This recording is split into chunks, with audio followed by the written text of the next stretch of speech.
नमस्ते दोस्तों, classic books bye audio पिटारा में आपका स्वागत है।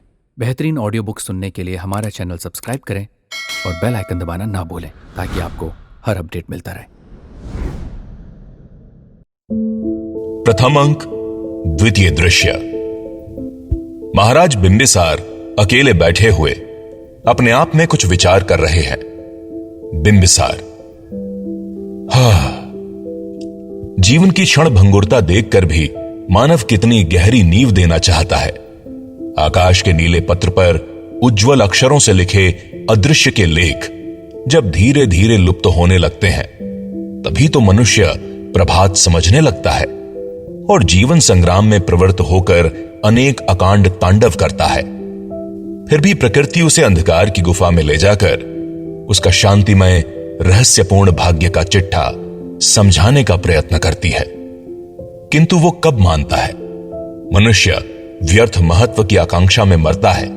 अपनी नीची किंतु सुदृढ़ परिस्थिति में उसे संतोष नहीं होता। नीचे से ऊंचे चढ़ना ही चाहता है, चाहे गिरे भी तो क्या। छलना प्रवेश करते हुए, और नीचे के लोग वहीं रहें, वे मानो कुछ अधिकार नहीं रखते। ऊपर वालों का क्या यह अन्याय नहीं? बिंबिसार चौंकते हुए, कौन? छलना? हां महाराज, मैं ही हूं। बिंबिसार, तुम्हारी बात मैं नहीं समझ सका। छलना, साधारण जीवों में भी उन्नति की चेष्टा दिखाई देती है महाराज। इसकी किसको चाह नहीं है? महत्व का अर्थ यह नहीं कि सबको शूद्र समझे। बिंबिसार, तब? छलना, यही कि मैं छोटी हूं, इसीलिए पटरानी नहीं हो सकी और वासवी मुझे इसी बात पर अपदस्थ करना चाहती है। बिंबिसार, छलना, ये क्या कह रही हो तुम? तुम तो राजमाता हो। देवी वासवी के लिए थोड़ा सा भी सम्मान कर लेना तुम्हें विशेष लघु नहीं बना सकता। उन्होंने कभी तुम्हारी अवहेलना भी तो नहीं की।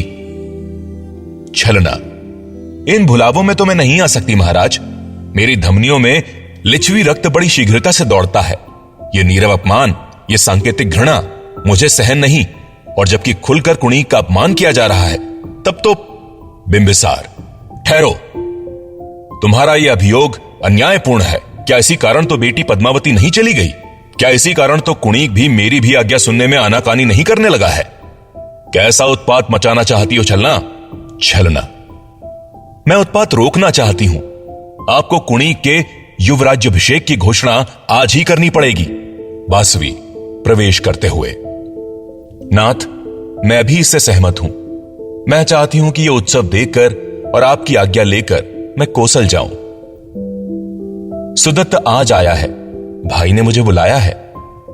बिंबिसार, कौन? देवी वासवी? छलना, हां महाराज। कंचुकी प्रवेश करते हुए, महाराज जय हो, भगवान तथागत गौतम आ रहे हैं। बिंबिसार, सादर लेवाओ। कंचुकी का प्रस्थान। छलना? बिंबिसार आगे कहते हैं, छलना, हृदय का आवेग कम करो। महाश्रवण के सामने दुर्बलता न प्रकट होने पावे। अजात को साथ लिए हुए गौतम बुद्ध का प्रवेश। सब नमस्कार करते हैं। गौतम, कल्याण हो, शांति मिले। बिंबिसार, भगवान, आपने पधार कर मुझे अनुग्रहित किया। गौतम, राजन, कोई किसी को अनुग्रहित नहीं करता। विश्व भर में यदि कुछ कर सकती है तो वो करुणा है, जो प्राणी मात्र में समदृष्टि रखती है। गोधूली के राग पटल में स्नेहांचल फहराती है। स्निग्ध उषा के शुभ्र गगन में हास विलास दिखाती है। मुग्ध मधुर बालक के मुख पर चंद्रकांति बरसाती है। निर्मिमेष ताराओं से वो ओस बूंद भर लाती है। निष्ठुर आदि सृष्टि पशुओं की विजित हुई इस करुणा से मानव का महत्व जगती पर फैला अरुणा करुणा से। बिंबिसार, करुणा मूर्ति, हिंसा से रंगी हुई वसुंधरा आपके चरणों के स्पर्श से अवश्य ही स्वच्छ हो जाएगी। उसकी कलंक कालिमा धुल जाएगी। गौतम, राजन, शुद्ध बुद्धि तो सदैव निर्लिप्त रहती है, केवल साक्षी रूप से सब दृश्य देखती है। तब भी इन सांसारिक झगड़ों में उसका उद्देश्य होता है कि न्याय का पक्ष विजयी हो, यही न्याय का समर्थन है। तटस्थ की यही सुभेक्षा सत्व से प्रेरित होकर समस्त सदाचारों की नींव विश्व में स्थापित करती है। यदि वो ऐसा ना करे तो प्रत्यक्ष रूप से अन्याय का समर्थन हो जाता है। हम विरक्तों की भी इसीलिए राजदर्शन की आवश्यकता हो जाती है। बिंबिसार, भगवान की शांति वाणी की धारा प्रलय की नरकाग्नि को भी बुझा देगी। मैं कृतार्थ हुआ, छलना सर नीचा करके। भगवान, यदि आज्ञा हो तो मैं जाऊं? गौतम, रानी, तुम्हारे पति और देश के सम्राट के रहते हुए मुझे कोई अधिकार नहीं है कि तुम्हें आज्ञा दूं। तुम इन्हीं से आज्ञा ले सकती हो। बिंबिसार, घूम कर देखते हुए, हां छलने, तुम जा सकती हो, किंतु कुणीक को न ले जाना, क्योंकि तुम्हारा मार्ग टेढ़ा है। छलना का क्रोध से प्रस्थान। गौतम, यह तो मैं पहले ही से समझता था, किंतु छोटी रानी के साथ अन्य को विचार से काम लेना चाहिए। बिंबिसार, भगवान, हम लोगों का क्या विचार आपने देखा? गौतम, शीतल वाणी मधुर व्यवहार से क्या वन्य पशु भी वश में नहीं हो जाते? राजन, संसार भर के उपद्रवों का मूल व्यंग है। हृदय में जितना यह घुसता है उतनी कटार नहीं घुसने पाती। वाक संयम विश्व मैत्री की पहली सीढ़ी है। अस्तु, अब मैं तुमसे एक काम की बात करना चाहता हूं, क्या तुम मानोगे? क्यों महारानी?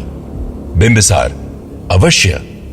गौतम, तुम आज ही अजातशत्रु को युवराज बना दो और इस भीषण भोग से कुछ विश्राम लो। क्यों कुमार, तुम राज्य का कार्य मंत्री परिषद की सहायता से चला सकोगे?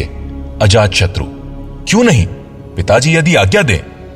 गौतम, ये बोझ जहां तक शीघ्र हो यदि एक अधिकारी व्यक्ति को सौंप दिया जाए तो मानव को प्रसन्न ही होना चाहिए, क्योंकि राजन, इससे कभी ना कभी तुम हटाए जाओगे, जैसा कि विश्व भर का नियम है। फिर यदि तुम उदारता से उसे भोग कर छोड़ दो तो इसमें क्या दुख? बिंबिसार, योग्यता होनी चाहिए महाराज, यह बड़ा गुरुतर कार्य है। नवीन रक्त राज्यश्री को सदैव तलवार के दर्पण में देखना चाहता है। गौतम, हंसते हुए, ठीक है, किंतु काम करने के पहले तो किसी ने भी आज तक विश्वस्त प्रमाण नहीं दिया होगा कि वो कार्य के योग्य है। यह बहाना तुम्हारा राज्य अधिकार की आकांक्षा प्रकट कर रहा है। राजन, समझ लो, इस गृह विवाद, आंतरिक झगड़ों से विश्राम लो। वासवी, भगवान, हम लोगों के लिए तो छोटा सा उपवन पर्याप्त है, मैं वहीं नाथ के साथ रहकर सेवा कर सकूंगी। बिंबिसार, तब जैसी आपकी आज्ञा। कंचुकी से राज परिषद सभागृह में सभी एकत्र हो। कंचुकी, शीघ्रता करो। कंचुकी का प्रस्थान। दोस्तों, आपको ये कहानी कैसी लगी हमें जरूर बताइएगा। लाइक और कमेंट कीजिए और अपने दोस्तों के साथ ये कहानी जरूर शेयर कीजिए। Thank you so much. Audio पिटारा सुनना जरूरी है।